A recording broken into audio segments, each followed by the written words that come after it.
the greatest scientists of the 20th century were all interested in totally weird shit. Like all of them, all the cool ones. And chances are, if you know their name, they were probably interested in some weird stuff.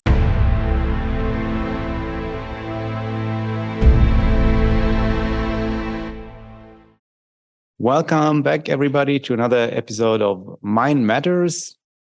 And we've been kind of lazy lately, but we're back again in full force with the guys over there having refurbished their studio or like moved to a new studio.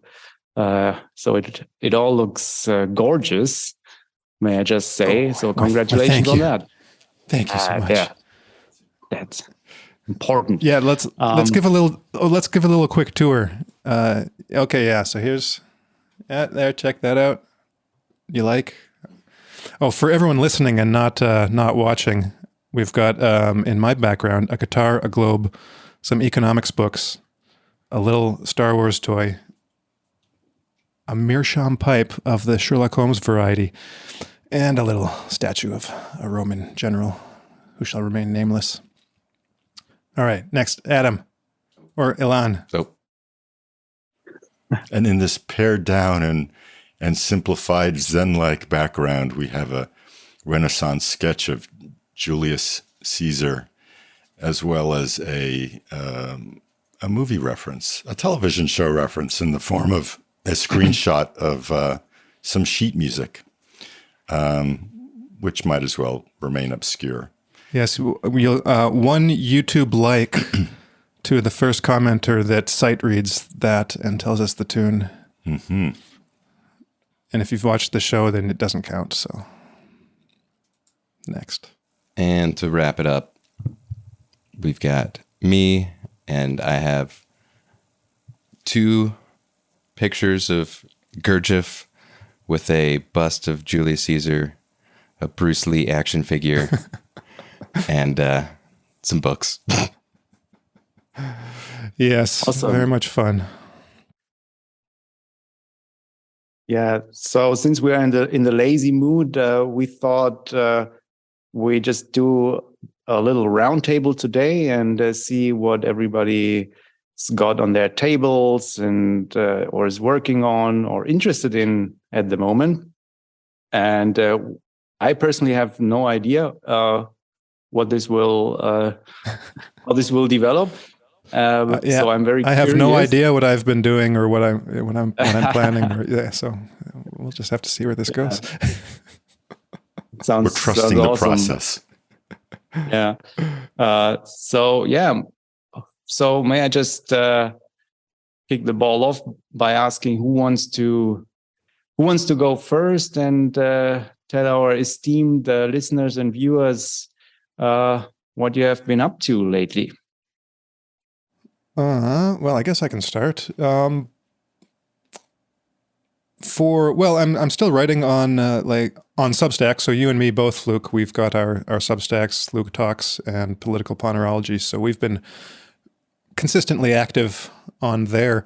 We'll put I guess we can again put the links in the description for any of our listeners who haven't checked out our Substacks, where we each write at least weekly for the most part. And I guess recently, aside from the posts I've been doing on Lobachevsky's, untranslated book up to this point, Logocracy, just the same old, just writing about anything evil related, and that kind of brings up the stuff that I've been reading for the last few months. I haven't read a whole lot of books in the last few months, but the ones I've read have been pretty interesting. So I wrote on Peter Turchin's War and Peace and War, and a book summarizing Catholic social teaching. And I'm currently reading a book called After the Natural Law by I believe he was a lawyer, maybe even a law professor.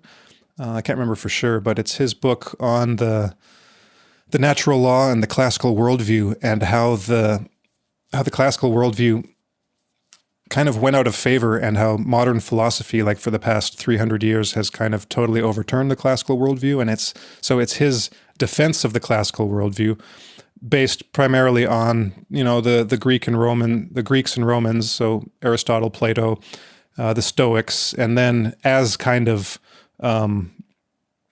codified by Thomas Aquinas, and then how pretty much all the philosophers of Thomas Aquinas have kind of chipped away at a feature of the classical worldview.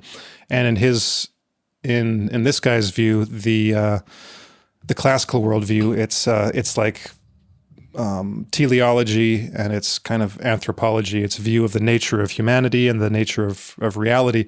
He will argue in the final chapters that it makes a better defense for the actual practices that we have in the modern world than the actual philosophies that kind of undergird our way of thinking, and specifically the kind of in criminal law, for instance, the notion of responsibility and the notion of free will. So we treat people as if they have free will, but our modern philosophies deny the fact. And so the classical worldview, he's saying, is actually still offers a better worldview for modern people, like contemporary people, and that kind of a return to the natural law tradition. And maybe when I finish it, I'll have more thoughts, because I think he makes a lot of really good points. I think that there are some things to get into there, but it's a great little book for even just a history of the philosophical tradition from a certain point of view. So this is in the context of natural law and the classical worldview, and basically how it's changed for the worse.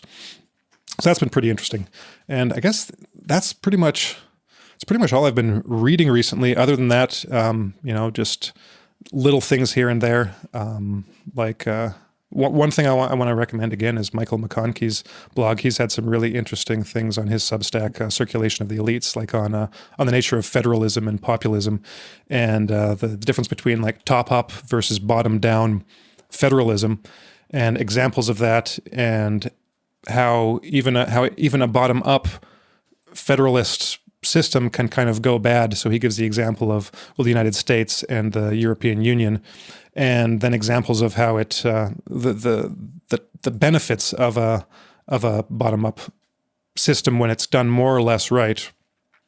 Giving some of the examples from the Canadian system and from the Swiss system. Yeah. And so that's been really interesting. And he just finished up a 6-part series on the sociologist Robert, I believe his name, Robert Nisbet. And so I've got a couple of his books that I'll be checking out, and maybe we'll check them out at some point and talk about them. Seems like an interesting guy. What about you, Luke? I know you've been reading some really interesting stuff. Yeah, just to reiterate the Circulation of Elites, the Substack, I kind of followed that too and found it really fascinating. So should definitely check that out.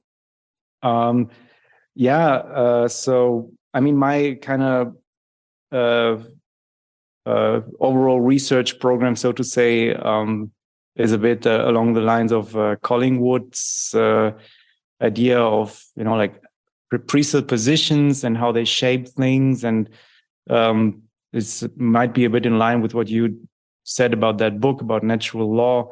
So this idea to study like the history of ideas, basically to see or to kind of become aware of how much we take for granted, right, in our like modernist worldviews and philosophies. And so what I read first of all lately was some Nietzsche, Beyond Good and Evil. So that's definitely always a fun thing to do, reading Nietzsche. And what I find interesting that he's kind of like an early postmodernist in a sense, and so he kind of like breaks the paradigms, and nobody's safe, from his wit and his rants. So it's really a fun exercise. So everybody who should definitely read Nietzsche just to be inflamed and offended. It's good stuff. And then, we talked about it a little bit before. I found an interesting book called The Myth of Disenchantment, Magic, Modernity, and the Birth of the Human Sciences. And I stumbled upon it because I'm kind of interested in, like the genesis or the development of leftist thought, especially like during World War II and after World War II, like the Frankfurt School and all of that. Since there are some like roots of like many modern ideas, leftist ideas, and even not just leftist ideas, but just general ideas that have become commonplace. And since I grew up in Germany, very much in this milieu, that was shaped and shaping these things.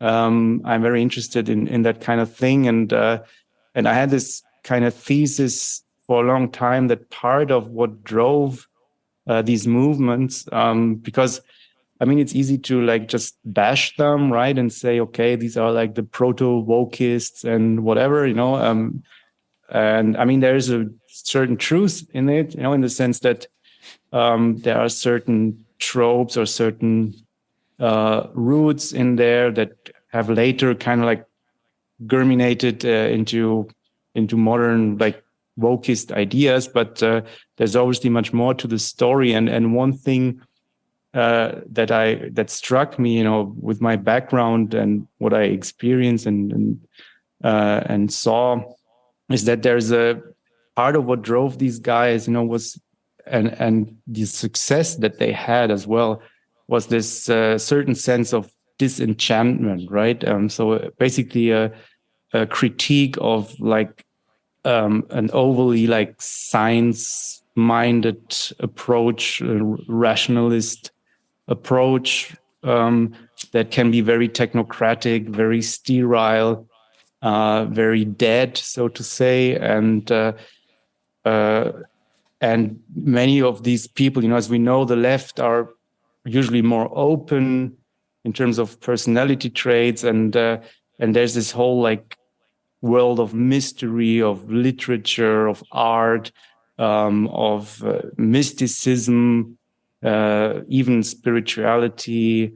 That is also part of life, right? And the ambiguity of things, that you cannot put everything in a box and study everything in quantitative terms and all of that. So that was a big thing, and that's how I stumbled upon this book.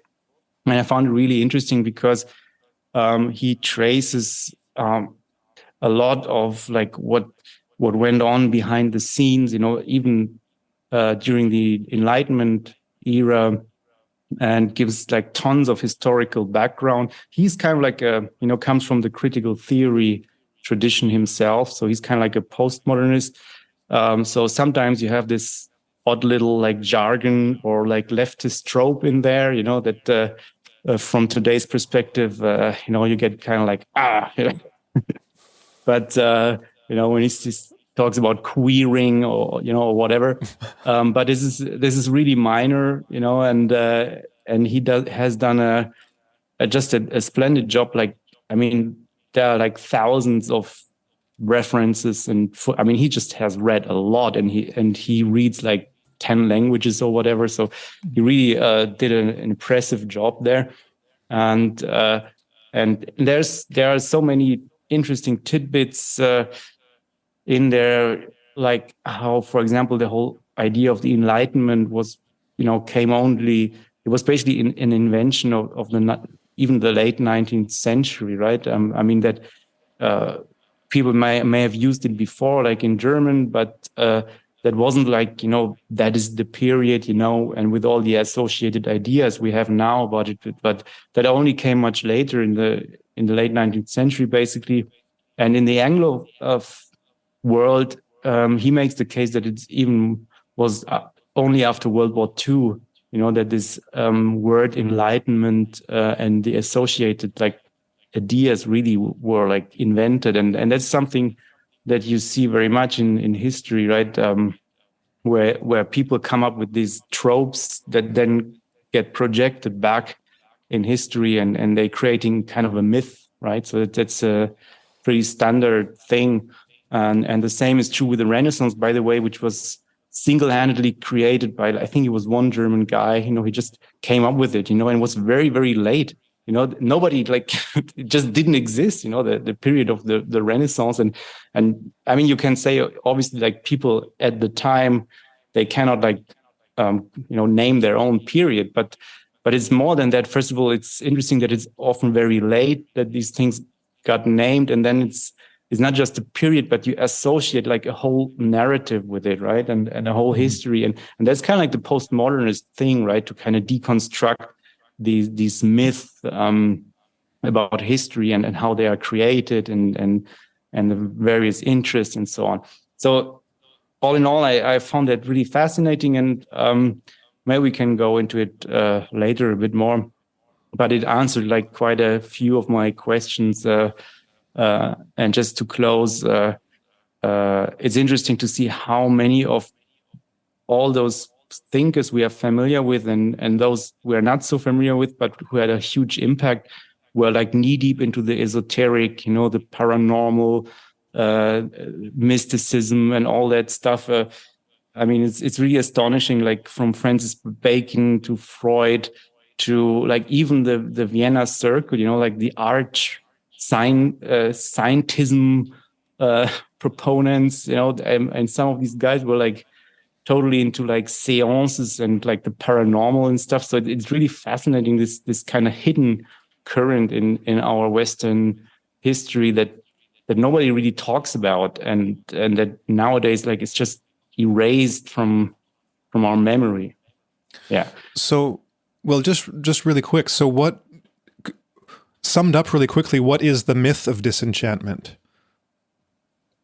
Yeah, the myth of disenchantment is basically this idea that the West, because everybody, like it's a well-known trope, that we have this that the West is disenchanted. So and it was Max Weber talked about it, and various people, in the 19th and 20th century, like talked about that, that supposedly like the West has no magic, has no like mysticism, has no concept of the supernatural, all of that stuff.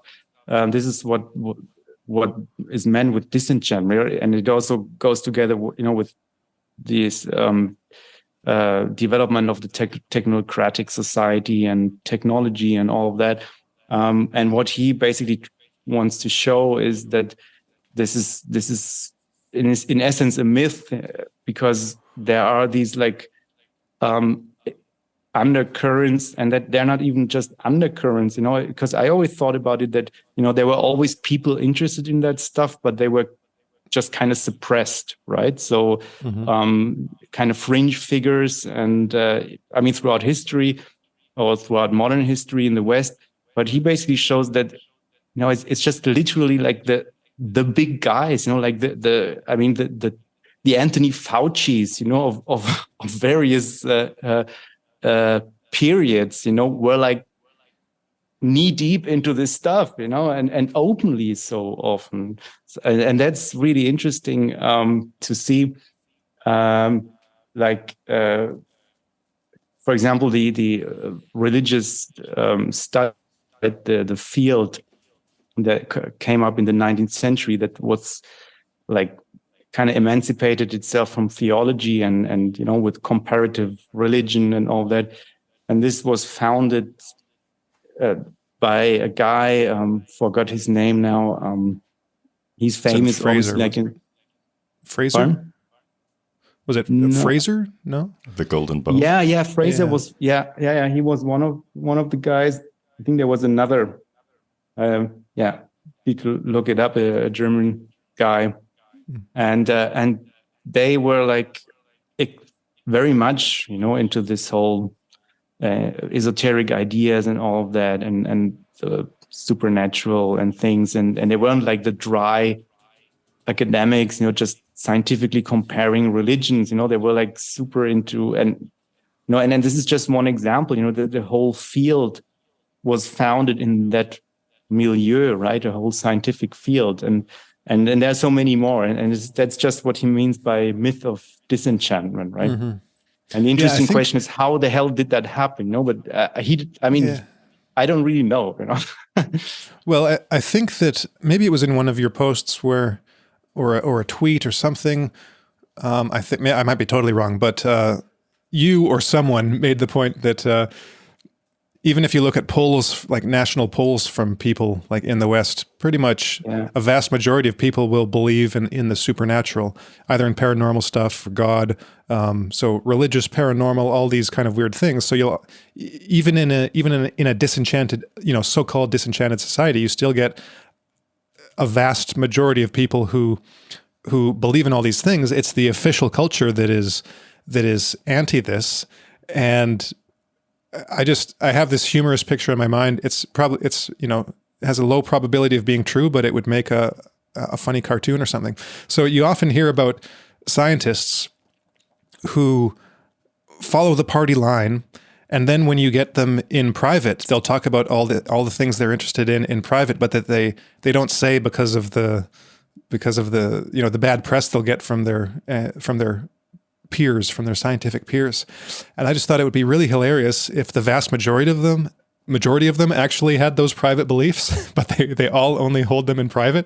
So they're all they're all slamming each other whenever any of them goes out of line, but they're all secretly, believing at the same time, because it's either that or just the common sense view as it appears on the surface that the majority of this minority, this like small group of scientific materialists, are scientific, like disenchanted materialists, and there is just a tiny minority of ones that are actually interested in cool stuff, and yet they're totally unrepresentative of the population at large.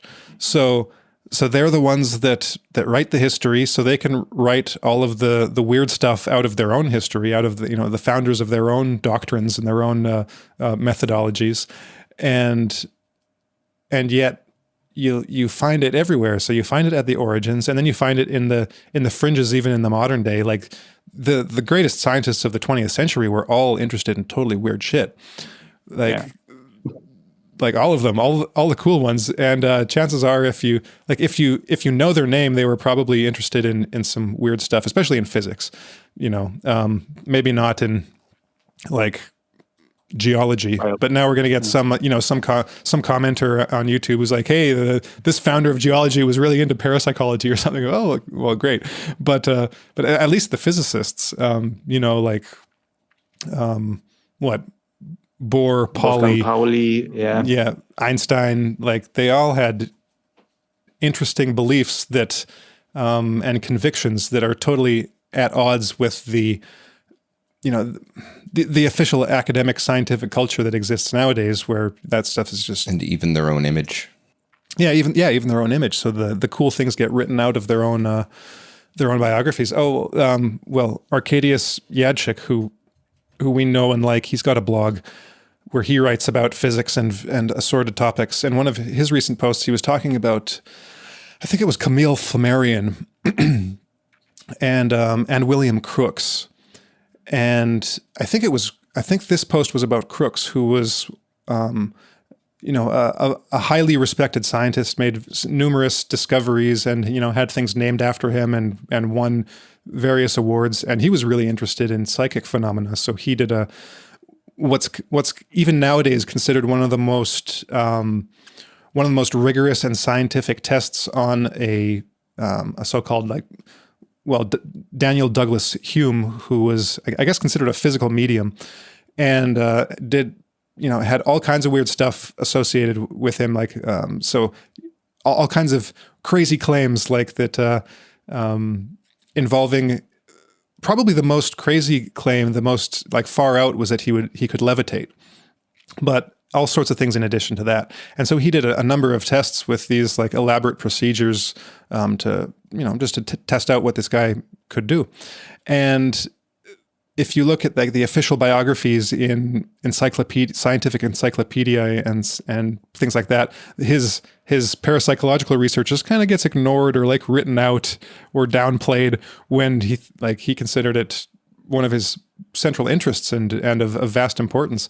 And even when he started, when he said he was going to start this research, he had the support of all kinds of scientists. Like, oh, great, finally we're getting a scientist that's going to take this seriously and look at it. But then when he came to the conclusion, hey, it looks like this stuff's real, then they're all like, oh, no, this guy, no, Crooks, you're not one of us anymore. It's like, so Yeah, what? You didn't actually want me to be honest about the conclusions I came to? Well, that's just it. I mean, a very open inquiry, however scientific, with controls, is still going to get demonized and shut down and vilified by its very because of what it is, because of what it's alluding to, and what it might suggest about reality. And it's like you said. The interesting thing is like because I think it's like really a tiny minority. That's my sense, right? That actually organizes the censorship, right? That's kind of what the conclusion that I came to. That it's just a few powerful people in key positions that care more about advancing their careers and become like the head honcho of some official organization, and where they can scheme, and write the history. Basically, I find that kind of surprising. But my sense is really that, like we see with the woke stuff, it's a tiny minority that kind of like holds everybody captive. I think that's correct, and that tiny minority is so vehement and threatening. I think part of the nature of people like Henry James, or William James and Rupert Sheldrake, and anyone who's bringing a literary or scientific rigor to these questions of metaphysics or parapsychology, it's by their very open nature of real curiosity, real interest in wanting to know what is objectively true about reality, that it isn't innate in most of them to be sharp and defensive about their inquiries. They're just open. They're just almost childlike in their questioning. And there's this, and all it seems to require is enough of these people in positions of power, as you said, to put the screws on the inquiry and to squash the inquiry, almost from the get-go. And we've seen this so many times with Rupert Sheldrake in particular in recent years. And just to add to what you were saying earlier, huge movement in the turn of the 20th century among many people to bring esoteric ideas into general awareness. We talked a little bit about the afterlife literature of Life Beyond the Veil. I mean, this was published in a national, it was pretty, I don't know if it was national, but it was pretty widely read publication in serial form. And people all around Europe were reading it as this information was coming out. It was supported by fairly well-known authors and others and publishers. And now all of this type of material is usually relegated to more tabloidish, mass publications. It isn't part of the national or widespread conversation for the most part. Well, I don't know, because even like early serialization, wouldn't that have been considered like the pulp or like the History Channel of the time? Well, that's a possible point. Like, because it's like the point I was making earlier about the number of people who believe in the supernatural. It's like that's why the History Channel is so popular, and that's why there's so many shows. Is because people love that stuff and have always loved that stuff. That's kind of the way I see it. Now, there's the seriousness of it, but then again, like you watch History Channel, you'll still get, and I'm just using that as a catch-all for all that, that type of stuff. Like you'll still get shows even on network TV. Like I didn't know this one existed, but there's a show, I can't remember the name of it, but I can't even remember what channel it's on, but it's a whole series, at least 2 seasons by now, of like reincarnation research, basically taking the approach of Ian Stevenson and his kind of the guy that kind of took over after Stevenson died. I think his name's Jeffrey Tucker or Jim Tucker, and who's written 2 or 3 books on the subject. And so it's a History Channel type show, but with the same kind of level of seriousness that you'd get from an actual researcher like Tucker. There was also, now that you mention it, it reminds me that there's actually like Entertainment News or something like that has a resident psychic that they have like shows and episodes of this celebrity psychic going to all these different celebrities and then talking with them, and like him coming up with all of these like things that no one could have possibly known about these people's families. And I mean, it's like a news tabloid, celebrity tabloid type thing, and yet it still has something in there to appeal to the mass audience's I guess like interest in the paranormal. Yeah, I guess it's kind of a dual point. It's that I think that, like Elon, I think you were making were you making the point that it was at least taken more seriously in that era, or?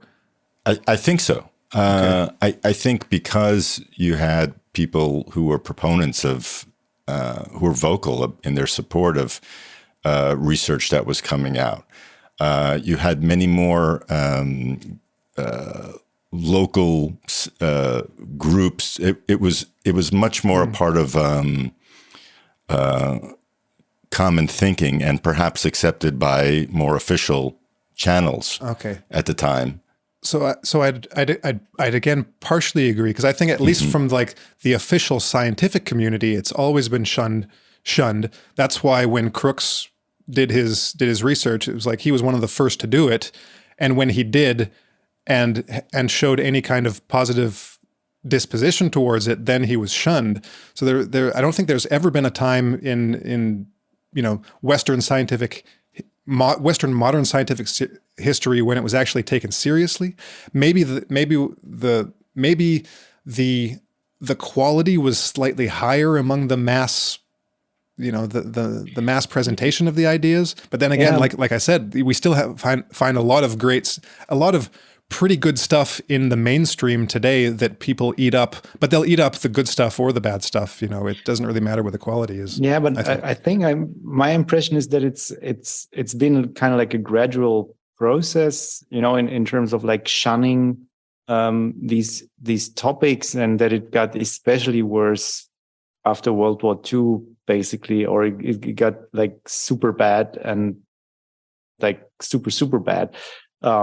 But the Royal Society in Britain, and even in the 19th century, they were really hard, and hardliners basically. So there was definitely going.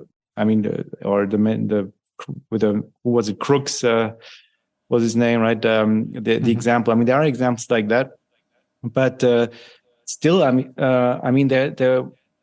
It seems that even scientists, could be more open about it back then, without like being like totally ostracized. Maybe if they crossed the line, even in the 19th century, then the probably like 3 guys, in the Royal Society, whatever, like this hardcore, like authoritarian, like I don't know, idiots. They would like crush them. But yeah, and even before then, it was just more commonplace. I mean, as the guy traced in this book, even like Francis Bacon and some of the French enlighteners, and I mean, all of these guys, they were like super deep into. I mean, not to mention Newton and. I mean, it's not just that they had a little hobby, at the side. That's how it is portrayed, right? These days, if it's even acknowledged, it was like that was the essence of, of their thought. That's how they came to their theories that we now, call like proto-science or whatever. I mean, that's just the whole thing, and obviously they were like totally open about it, and even later, I mean, like the whole literary tradition and the German tradition, like with Goethe and Lessing and all of these guys. I mean, Schiller, they were like, they weren't canceled, if they like wrote all the time about that kind of stuff, right? I mean, so I think it was a kind of a gradual process, and to maybe even like some history rewriting after the fact, that it now seems to us that it was more suppressed in some sense than it actually was. Because it was at least open enough at that time that Crookes thought this would be a good idea, and that that he might get away with it, right? Like today you can count the number of scientists that would be willing to like do that experiment today, probably on one hand. Yeah, they know what's up, right? Yeah. So yeah. Well, I wonder if that has anything to do with the, you were talking about before with the, like the pulp fiction writing and just the development of mass media, where people with loud voices need not be in a specific milieu. Like they don't actually need to be deep within the literature on physics or whatever to know what somebody is claiming and what that could mean. It just with the invention of obviously the printing press at first, but then newspapers and tabloids, and then more mass market media type things, and then TV and radio, where information became more disseminated, where you have I'm not grasping your point. The basic point was that as communications developed and became more wider reaching, that the people that would control thinking would, I guess, have like a lower threshold for what qualifies them to make a statement about it, if that makes sense. Almost. I had it in my mind, and so now I'm trying to like reorganize it. But it reminded me of a conversation that we were having a couple of shows ago, where oh gosh, what was it? The Theosophist, the Christian Theosophist, Booma, who would all of a sudden get a detractor to just and instigate this crusade against them for anyone, because Booma had these ideas that were outside of the orthodoxy, and so now where anyone who goes outside of any kind of orthodoxy, it's like, all bets are off in that respect. You can't rely on being like sheltered in any way, because if a physicist writes a tweet, everyone knows about it. Whereas if 100 years ago a physicist wrote a paper, no one knew about it. Does that make sense? Mm-hmm. That makes sense, but yeah, I'm not getting the connection to the first thing you said. But one of the thoughts that brings up for me is that same with pulp fiction, like the pulps actually allow for an outlet for the majority thinking. Well, basically the market reflects the demand for this type of material. So that's why you see in the paper book section of any used bookstore, you'll see hundreds of metaphysical books on, little paperbacks on the afterlife and out-of-body experiences and angels and just, more than you could ever read, because that's the kind of thing that people want to read. Well, yeah, no, I'm basically trying to like reconcile all of the different points that everyone's been making into something that actually is coherent and cohesive, more broadly speaking. Because like I was mentioning in the show that we had done previously, where there does seem to be some kind of like control mechanism that gets activated when certain things are brought up. But at the same time, like you're saying, there is a large religious section in bookstores. There's new age sections in bookstores. There's a market for these types of ideas. And it's not totally crushed. It's not totally, you can't talk about it. So because even though, like you're saying, it is a phenomena which a number of people think that there is something to, and a lot of people talk about it and write about it and read about it. But at the same time too, it doesn't quite make it into, I guess, Orthodox culture, although you can still have some of that in there. Well, they're like two different worlds. So the guy, like a medical doctor who writes a mass market paperback on near-death experiences can get away with it and sell lots of copies. But if he were to write try to write that same article in a medical journal in a more scientific framework, he'd have a harder time doing it and get less readership than he would writing his mass market paper book, right? And so he might.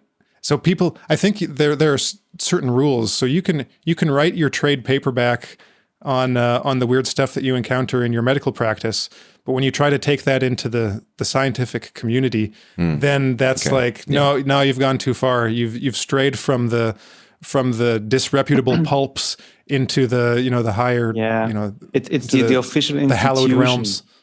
I think that's a key point. It's like the official kind of like institutions in our society, like the modern churches, basically, which are the universities and their associated institutions, and basically the official truth, right? I mean, that's where they draw the line.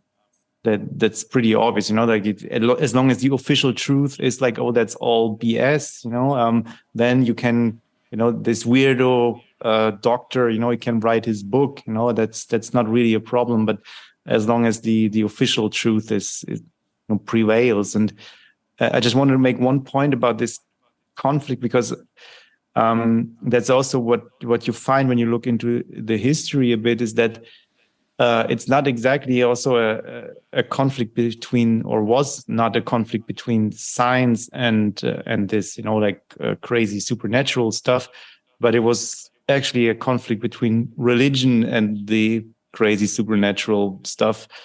And this crazy supernatural stuff is basically what became science, right? Because it's pretty logical if you think about it.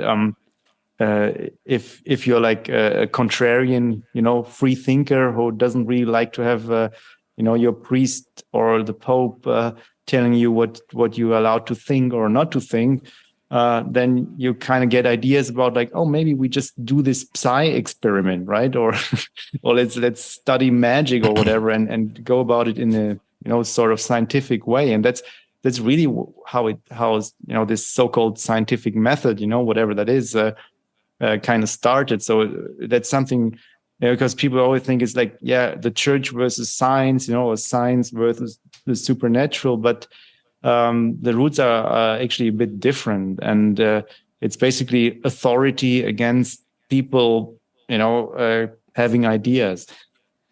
How does David Ray Griffin's account of kind of the history of these worldviews stack up against this guy's? Because just as a reminder, I think we talked about it before, but Griffin basically argued that the current worldview, like the current materialist worldview, was kind of the winner out of not two competing worldviews, but three, right? So there was the church, the kind of the hermeticist, esoteric worldview, and then the kind of strict materialist one. And so his point was that one of the reasons, he argued that the hermeticist one was perfectly valid. It could have gone that way, but if I remember correctly, one of the main reasons it didn't was because of the church, because the Hermetic view kind of went up against some key doctrines of the church. Like basically, if we were to accept that the paranormal was real, like so-called miracles, then that would take miracles out of the authority of the church. So what they used as a buttress for their own authority and their own their historical what would be the word, historical uniqueness. Like we have these miracles at the central point of our religion, and those are the miracles that make this religion and our beliefs true and our doctrines true. Now, if we were to democratize that ability, that miraculous nature, and say, oh well, so Jesus could read people's minds, but if that's if that's pretty much either universally or randomly distributed among humans, and you can easily find any number of people in any population who can read minds, it kind of diminishes from the uniqueness of Jesus and the miracles that proved that he was the Son of God. So okay, well, if that's the case, then we can't really go in that direction, can we? Because it takes away from our authority. That's basically still the official position of the Catholic Church, and I think even of the Orthodox Church, but I'm not sure. I just stumbled upon this again, reading Paul Kingsnorth, I think, another famous Substacker. He's an Orthodox Christian, very good Substack.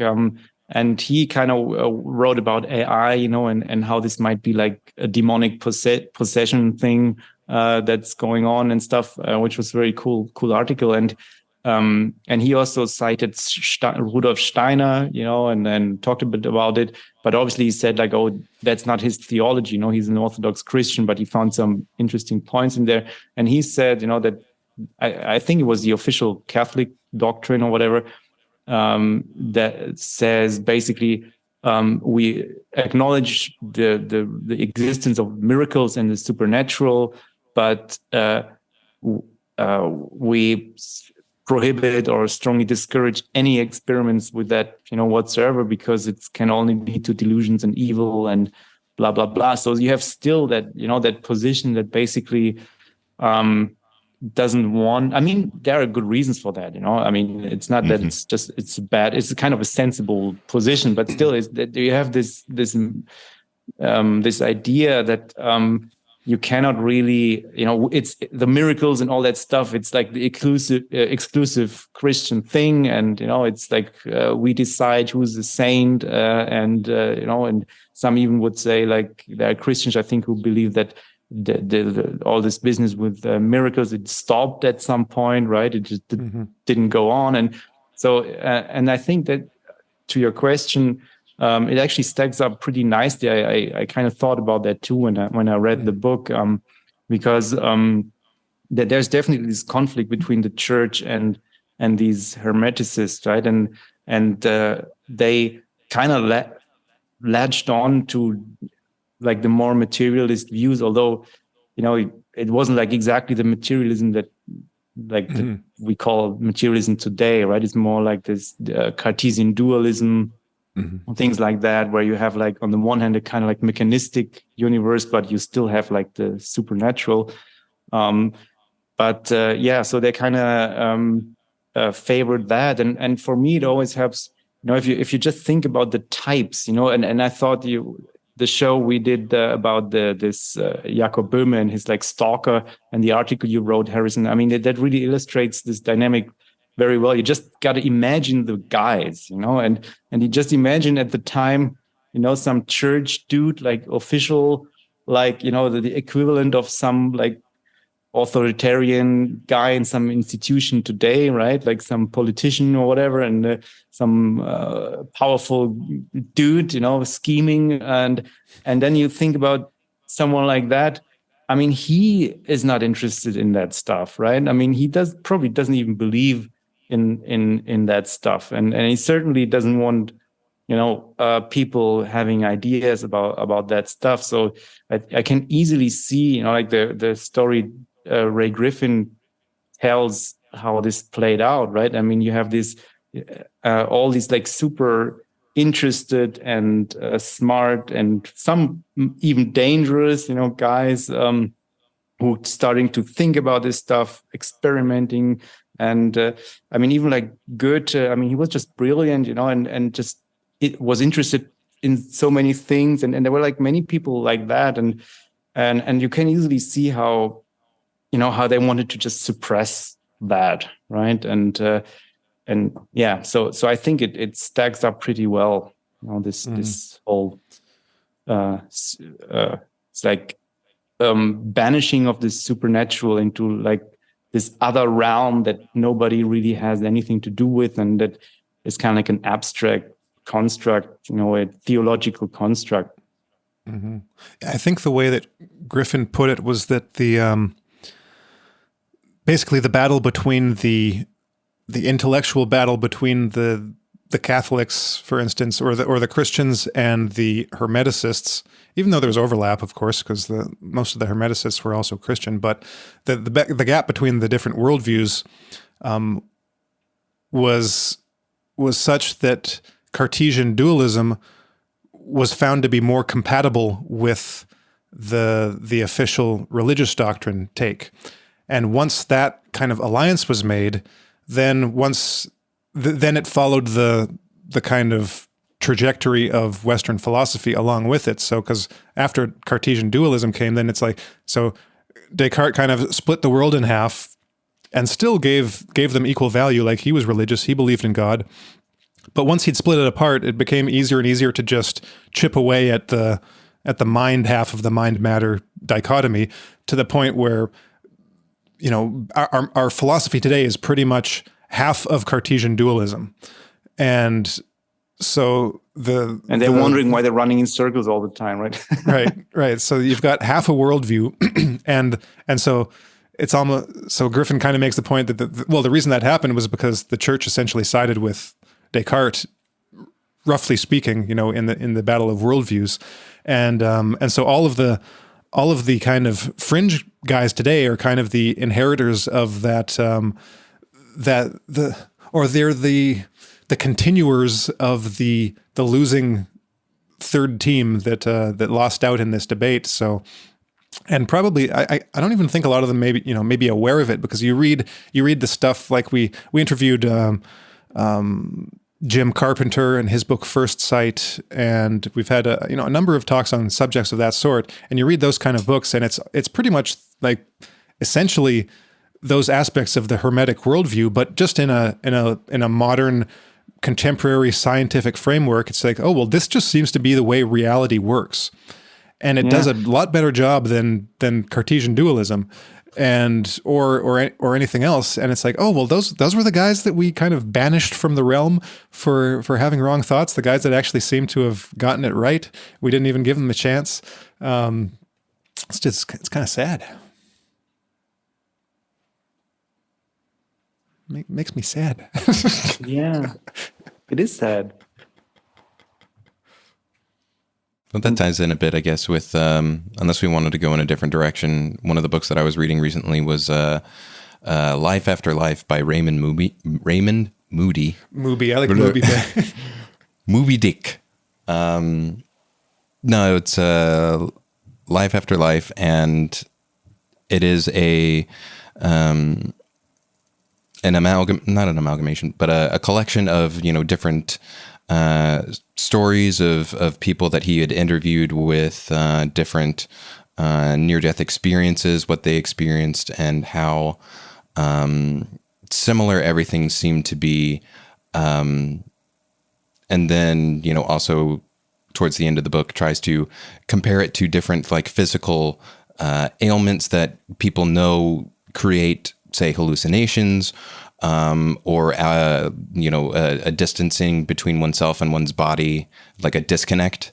And it seems to me that this is one of those situations where, were someone so inclined, they really could get, I think, some really interesting information about what it is like outside of one's body. What other realms might be like, were this to be taken seriously and actually investigated, as opposed to being deemed heretical and mocked out of existence. But really interesting book, and it gives you some really interesting insights into the things that you would think would matter to people. Like when someone spends like 10 years of their life going through, like, say, medical school, and then when they have a near-death experience, they realize that in the grand scheme of it, that actually didn't matter at all to them. What mattered to them was the little things that they didn't really think about, where they did something for somebody else, not really thinking about it at the time, but then from a different perspective, realizing that that is more important. Doing little things for people, just to be helpful, just to be kind and generous, is way more important than, creating than getting a doctorate or, a law degree or what have you. And also another thing that I found really interesting was that, a number of the people who, once they have the near-death experience and then come back, say that they have a thirst for knowledge, that knowledge becomes super important for them after the fact. And I thought it was really curious. What is it? Why knowledge? What is it about knowledge that was so, that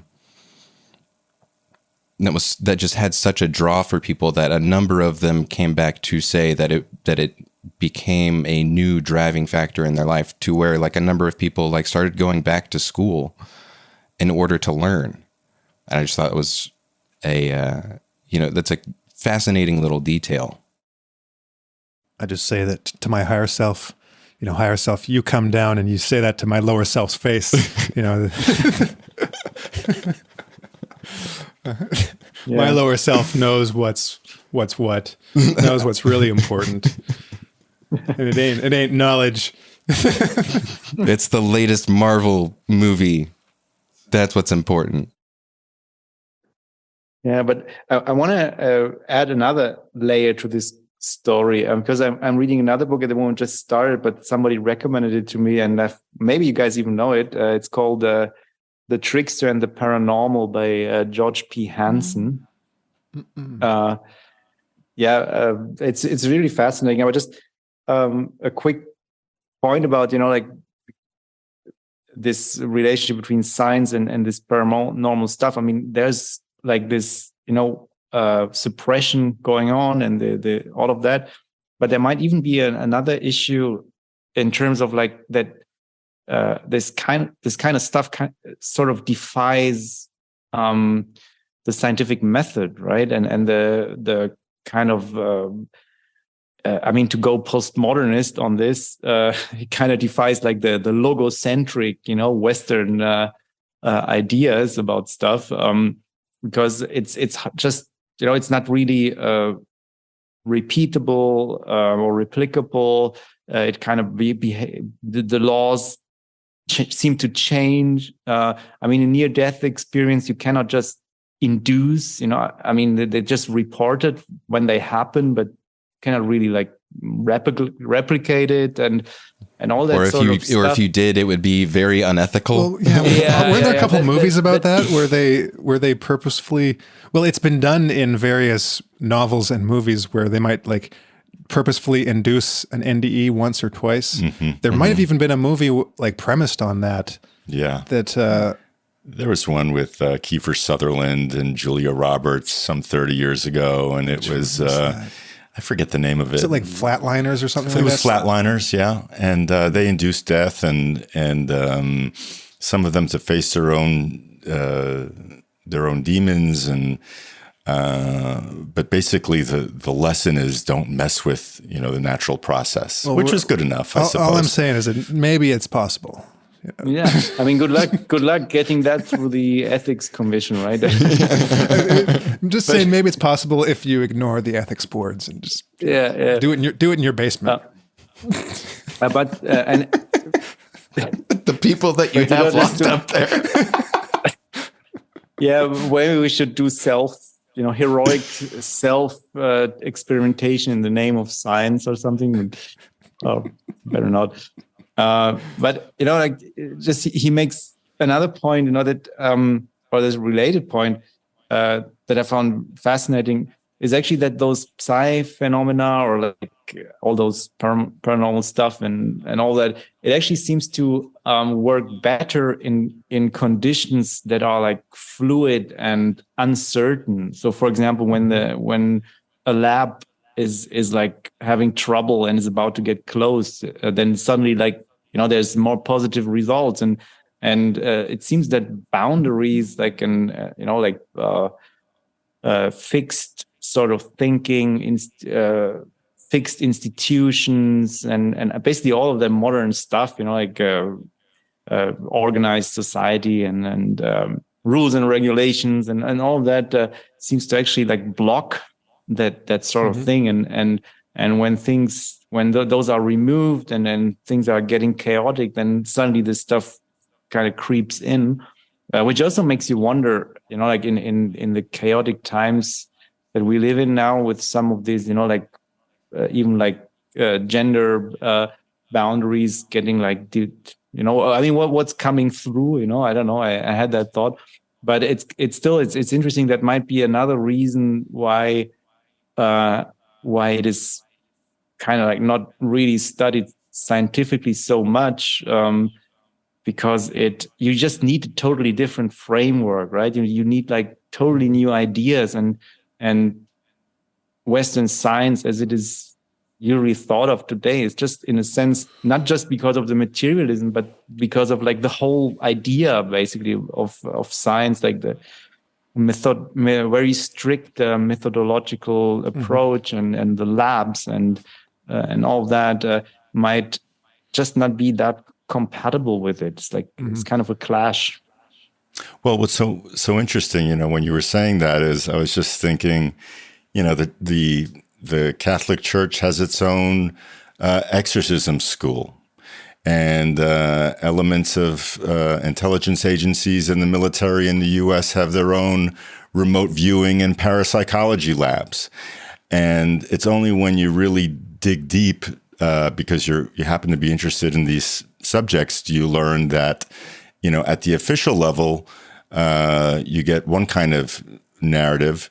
And, when you dig a little deeper, these incredibly powerful institutions are in fact quite interested in how things work, but only insofar as it serves their own mandates, or the ability to control or the images they're trying to project as institutions. That reminds me of something I read recently that is analogous to what we were discussing about David Ray Griffin and the battle of worldviews, and how the church kind of played into that initial conflict.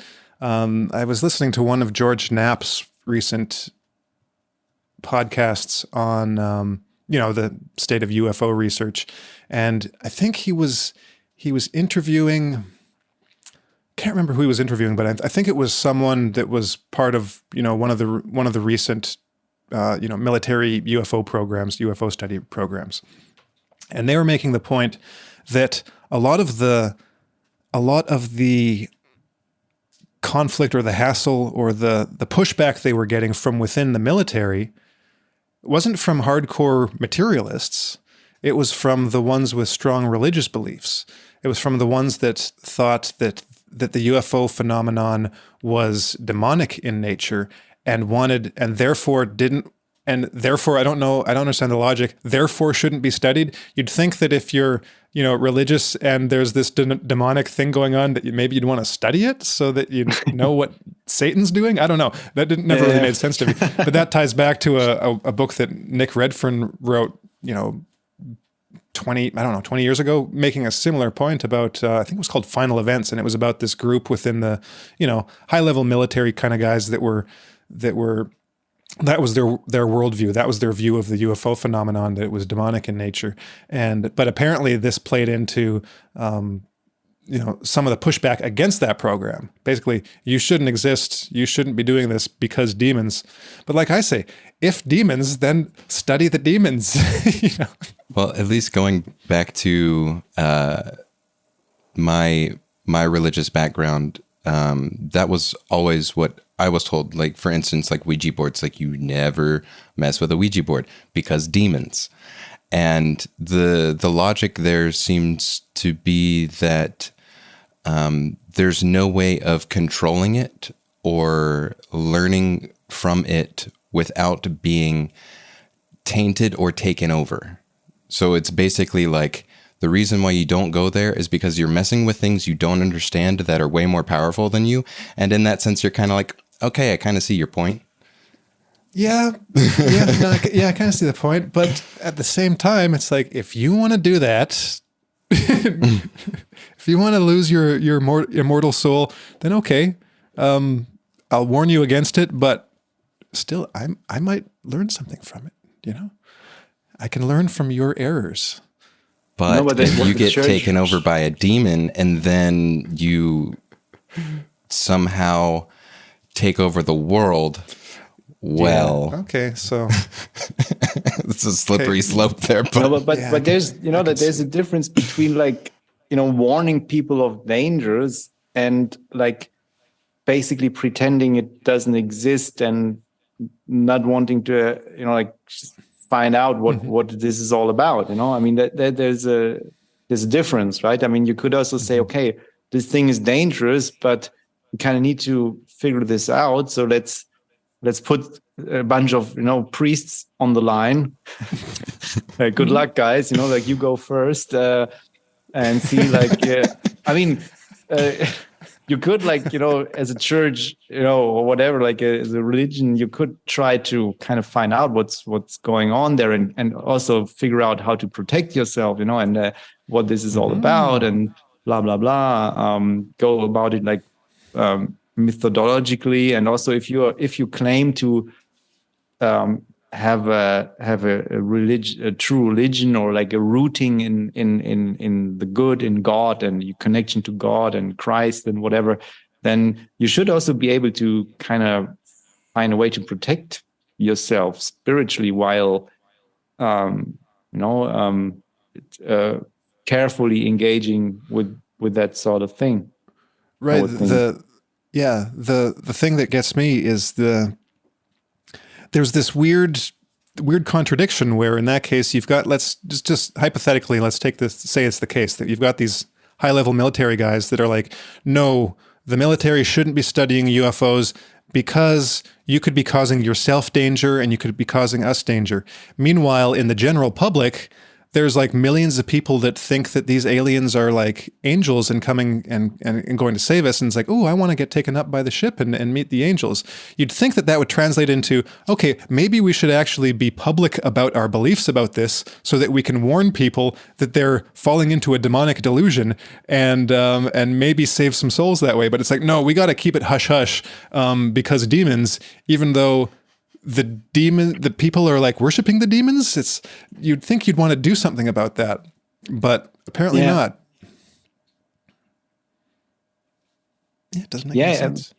I think there are some elements or a lot of elements in religion that are just afraid of that sort of thing, and because it kind of threatens their belief systems. I mean, it makes sense to frame it in terms of demons and stuff, but once you get into reincarnation, dudes from the afterlife telling you all about, you're getting reincarnated, and there's these deluded Jesus freaks up here, who kind of are stuck in their I mean, it's just, it probably wouldn't go down too well. So I think there's also like an instinctive, at least in certain parts of like the more authoritarian minded religion, to just stay away from it because it's too open, it's too unpredictable, it's too threatening, it's too crazy, and might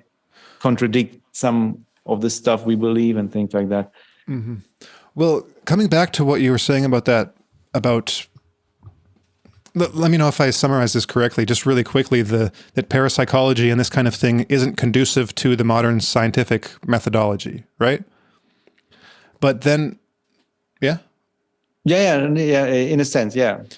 Okay, so I'd agree, but I'd also point out that how to put this? So if you look at parapsychological research in the last 60 years, kind of since the Rhines, it's been very scientific method like driven. And so on the one hand, you could say that it's been great because there have actually been good results that have been found using these methods. For most even, I'd say, scientists that look into it with an open mind, not rejecting it from the outset, they say, oh, wow, there actually might be something to this. So on the one hand, it seems to be, at least to a degree, conducive to rigorous scientific protocols, to the extent that I can't remember where I read this, but probably, I think it was probably a parapsychologist, but it might not have been, making the point that actually the parapsychologists have the best designed research or best designed experimental protocols, like, because they are the ones that know that they are going to get the most criticism and looked at with the strongest magnifying glass. The biggest, strongest magnifying glass, that they need to make sure they've like crossed all their T's and dotted all their I's and curled all their Q's. They know they have to be super rigorous, so they're like the most hyper scientific out of the bunch when they're designing some kind of experiment to study. But on the other hand, it's also true that is the least conducive method for actual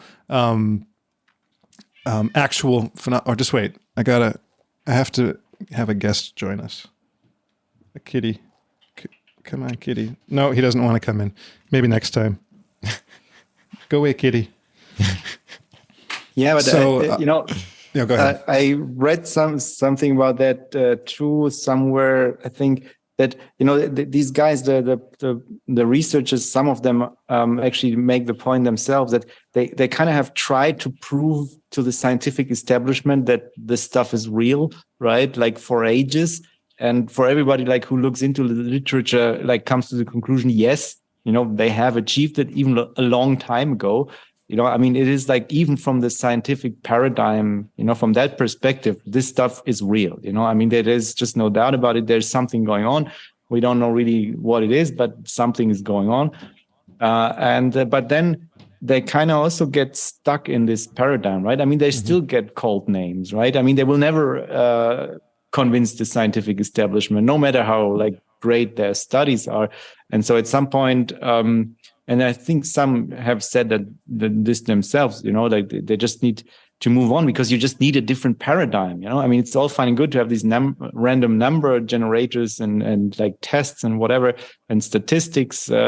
But I mean, just to give an example, I mean, there are theories that actually you cannot explain language without telepathy. And I mean, why not think about that kind of stuff? But then there's nothing you can, that's not something that you can scientifically, like with experiments or something, like study, or maybe you can, I don't know, with a different paradigm, but it's just, like think bigger kind of thing. Yeah, because the downside of that rigorous scientific protocol is that the parapsychologists end up studying like the least interesting aspects of their subject matter, right? It's like, oh, Yeah. so random number generator. Oh, I made it get like 50.4% when it should have been 50. And, people are like, okay, I guess that's cool. But, I want to see people like floating elephants with their minds. That's the kind of like that's the kind of stuff that would really get headlines. But so it's important. Right. I mean, it's important stuff, and it actually is interesting, but it's not like the kind of stuff that you're getting in the 1800s, like, or that Crookes was studying, right? That's the downside, but it should be used cool. as the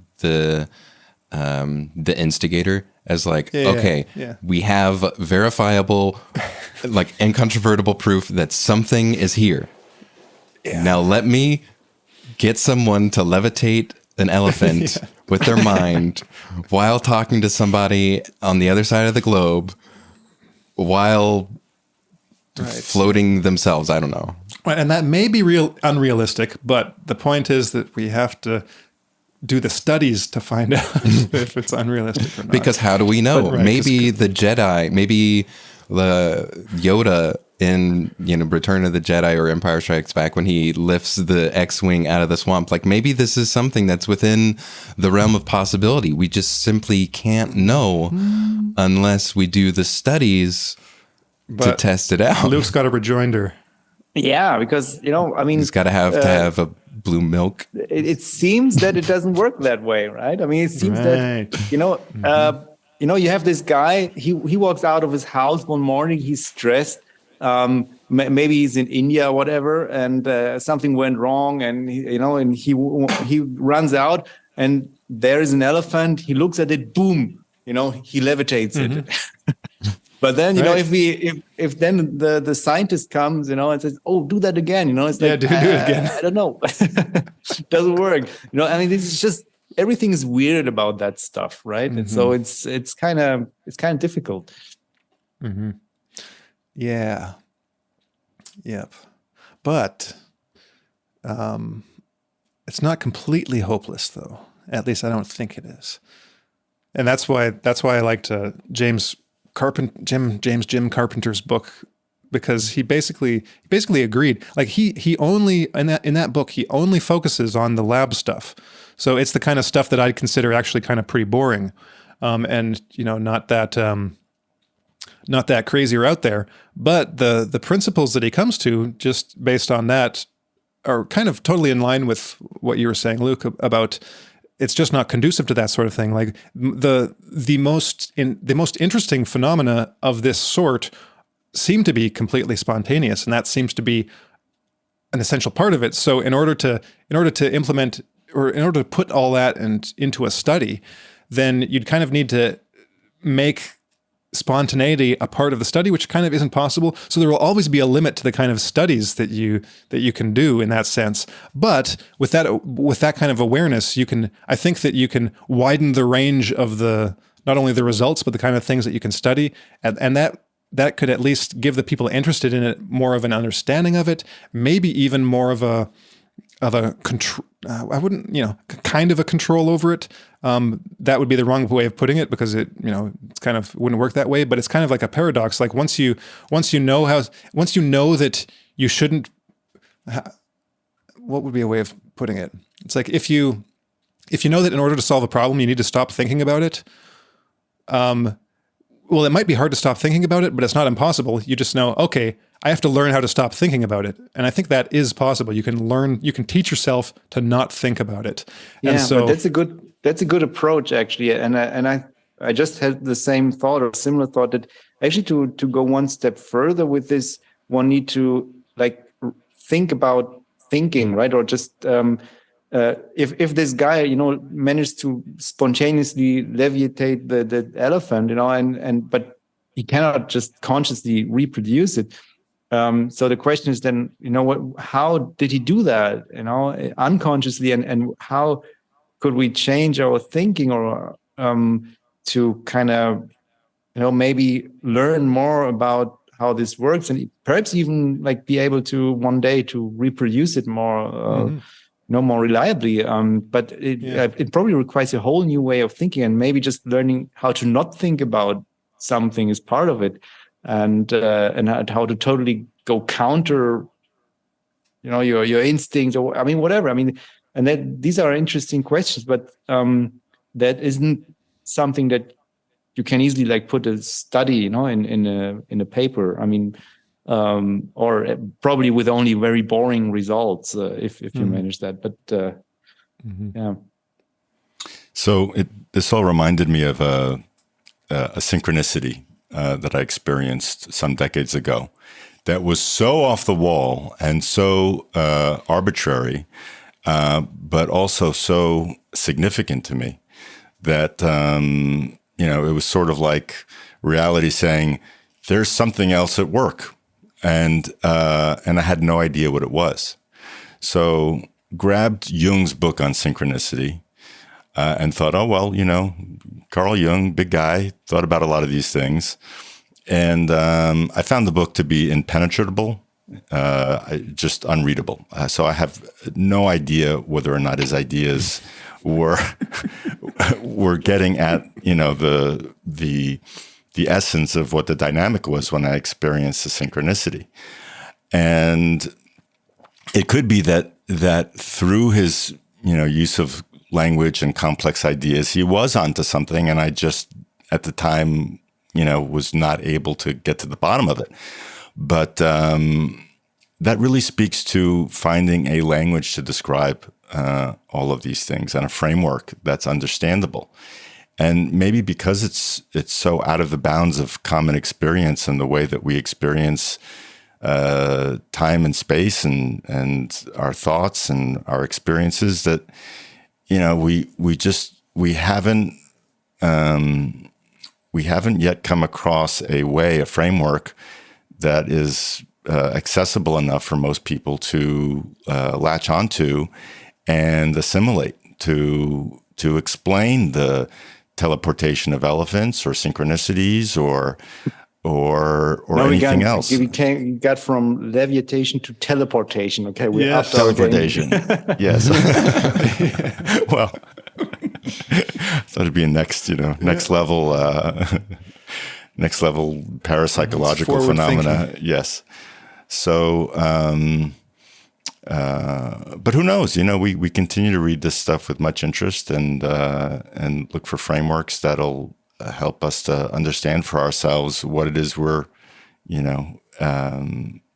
looking at when these things are read about or experienced personally. Quick question for maybe future research, but Luke, I want to know, off the top of your head, what are like the time periods for like the Renaissance and the Enlightenment? Do you know, like generally what the? So for the Enlightenment, for sure, it's generally 17th and 18th century, right? That's usually what you would think, and then like the major figures and stuff, like all the philosophy of especially the 17th, 18th century, and Renaissance, so like 1400s. Yeah, it was. Yeah, and then also later, I think. It's kind of like overlaps, I guess. But yeah, that would be my guess. I'm ashamed. Okay. I would have to look it up, basically. So it's a pretty large period as well, I think. Yeah, I'm just wondering if part of that might be a projection onto certain phases of secular cycles. That's what I want to look at, because I think it was like in pretty much all of Europe there was I think it was the 16th century that saw like major collapses like all over the place. I think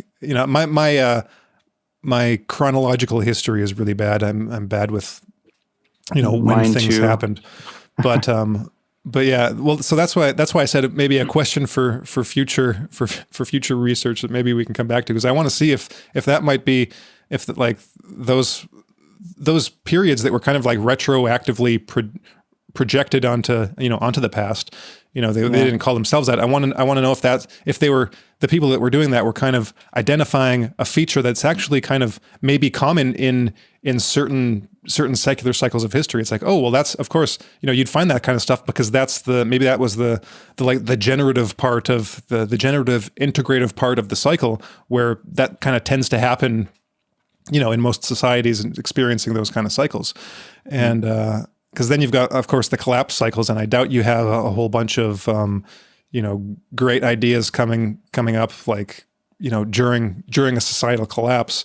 No, it's true, and I thought about that too, because I mean, you have this historic, obviously, like, like the history is not just history of ideas, right? I mean, obviously, you have like all kinds of stuff going on, like crucial stuff, and collapses, and warm periods, ice ages, and all of that sort of thing. And I think definitely, I mean, that these periods, that they have some, I mean, maybe not in the exact like dates that are given, or maybe even that, I don't know, but there's certainly like historical context to it. And the Renaissance, it has this nice ring, like people go back to the antiquity and rediscover the Greeks and stuff. But I mean, it's a pretty common feature of certain time periods, right? That people just rediscover past thinkers. I mean, we are in the middle of something like that, right? I mean, all the talk, suddenly people are interested in Greek philosophy and like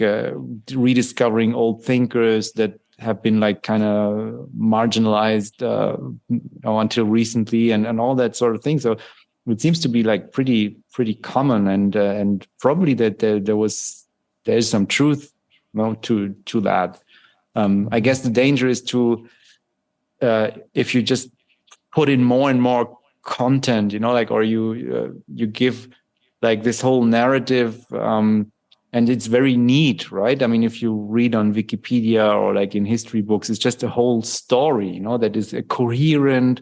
It makes total sense, like, oh, and then these guys, they were like stupid Christians, but then they rediscovered Aristotle, and I mean, Aquinas still was a bit of a stupid Christian, but he went into the right direction, and then you had slightly less stupid Christians like Descartes, and like he recognized that found modern philosophy that you can actually think for yourself, blah blah blah, and then you have the even more like intelligent, is okay, still slightly stupid Christian, but he was quite advanced, actually, Francis Bacon, and he invented science, and and then is the end of the Renaissance and modernity, and then the Enlightenment, and we were all like emancipating ourselves from like authoritarian religion and blah. I mean, it's like, once you get into that sort of like narrative, it's just a myth. I mean, there's obviously some truth to it. I mean, it always needs to be, but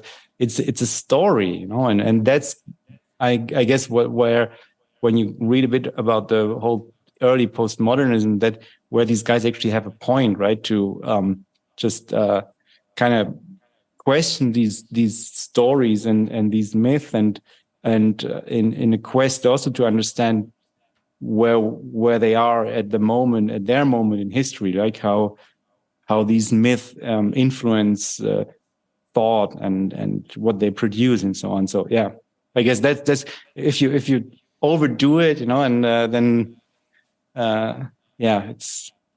it can be misleading, but also important for a society. So that's the other thing. I mean, we all need this myth, and we may also always have some kind of myth, and that's something that he points out as well, the guy who wrote The Myth of Disenchantment, and that's also a very postmodernist point. I mean, nowadays people have forgotten that, even like although those who draw on postmodernism, because they're totally in their own myth, but originally they recognized that they themselves, even while criticizing this prevailing myth, they're creating a new myth. So you kind of cannot escape it, right? So Well, I kind wonder. of a conundrum. Yeah, it's a good question, because I don't know how Renaissance painters would have classified themselves. Like I recently went to the Rijksmuseum in Amsterdam, and they had all of these different high Dutch art painters from the same time period who all had similar styles and were developing the same, like, uses of paints and lighting and that kind of thing. So there does seem to be that there are, these little defining characteristics of a movement, but then, do they recognize that themselves as like, I'm joining the movement of Dutch high painting? Or is it more like, oh, that's actually really cool. Let me see if I can, Well, at least in the 20th century they did. It's like, okay, I'm a cubist now. It's No. And that was exactly where I was going with it, is because it's the same thing with, cubism. It's also the same with modern music, where, you had rock and roll. And now you have 800 genres. And each person, and you know exactly which genre you're in and which ones you like. Yeah, exactly. So, how much of that is just a marketing thing? How much it is people wanting to label themselves and create their own in-group? Can you project that onto the past, and how much can you project onto the past about it? Again, like, did the Dutch high up painters know what they were doing? Did they identify as such, or were they all just experimenting, know each other, and learning from each other? And then only, like you're saying, Luke, later on, did people outside of that movement then label them as, this is a period where the art world went through this particular phase? Mm-hmm. It's an interesting question.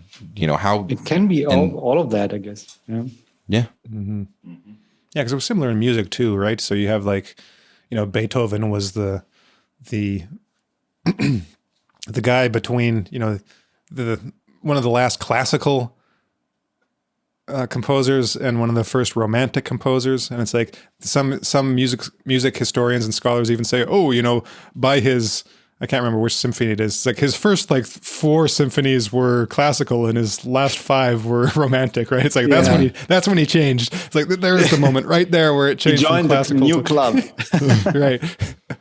But still, it's like there's conventions and shared styles and norms and things that happen, and then you change it a little bit, and then there's kind of this everything gets thrown in flux, and then it's like, because really you can tell the difference between listening to Handel and listening to like Schumann or something, right? It's and you can, and sometimes you might not be able to tell the difference between Mozart and Haydn, right? At least if you're not like super well trained and know of all of them by heart. So there's something to be said about like styles and groupings, and then it's just, how did they see themselves? And like in the terms of the Renaissance, did they see themselves in the terms that the people, or the one guy that came up with the term Renaissance? It's like, did they see themselves kind of the way he saw them? How self-aware, or how much resonance is there between their own self-perceptions and the way that they're kind of characterized nowadays as being part of this larger movement? Yeah. And I think it's always a danger to kind of project our modern ways of thinking, on these questions. Because who's to say? I mean, you would really need to do like some really good historical research, and I'm pretty sure some people have done it. And just with your example with the Dutch painters, I mean, someone just needs to figure out like who. Have we any hint, how they saw themselves? Who paid them? Where did they live? With whom did they, write letters? And did they have like a club? I mean, there are some art movements who had like formal, had like, formal like membership and stuff. And some were just, in one city. Others were like, So there's all. I mean, it's interesting. These are interesting questions, and I think it can go all kinds of ways. But to Beethoven, I read somewhere, I think it was in this book by Tarukin, something like that, who wrote like the Oxford History of Music or something like that. It's a great book, and he actually argues that the whole classical period is also just an invention, right? It just that was like early romanticism, basically, if you want to put a name on it. And then that's also just a name you put retractor, but it might make more sense. But certainly, it's like not that suddenly they all joined the classical club, or whatever. It's like I mean, they were just in Vienna and kind of some new elements came into it and some new styles developed. That's all. So I'm throwing out these gems for YouTube creators. Here's another one. So if you've got a comedy sketch channel, do one about classical composers getting into old-fashioned conflicts and debates about their the way that we do about modern genres, about post grindcore and have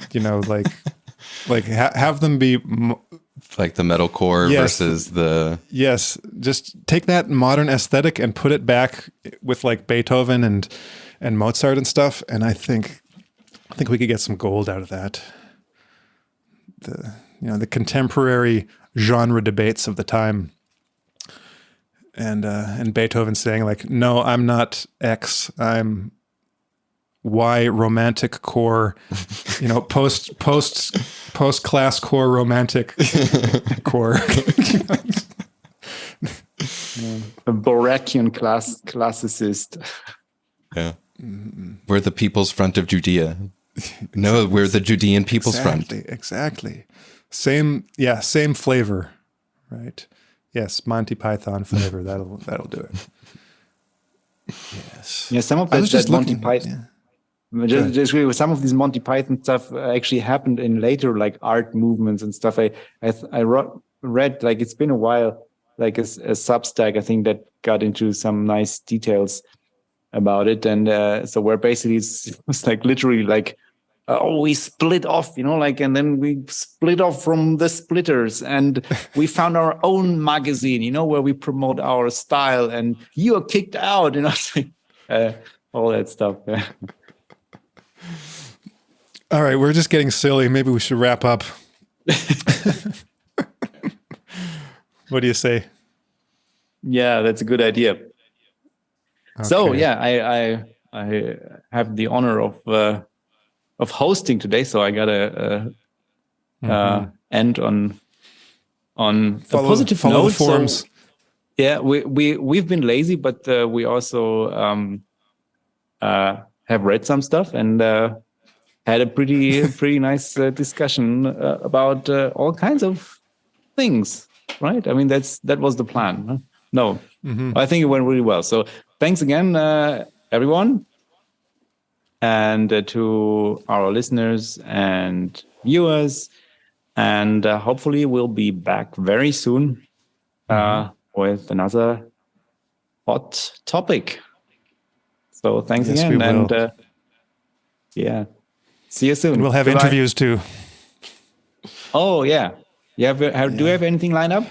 We don't have anything specific lined up, but nothing to announce, but we will be doing interviews, and that's all we can say at the moment. So we'll have a whole rest of the year of great content, including special guests. So look forward to that.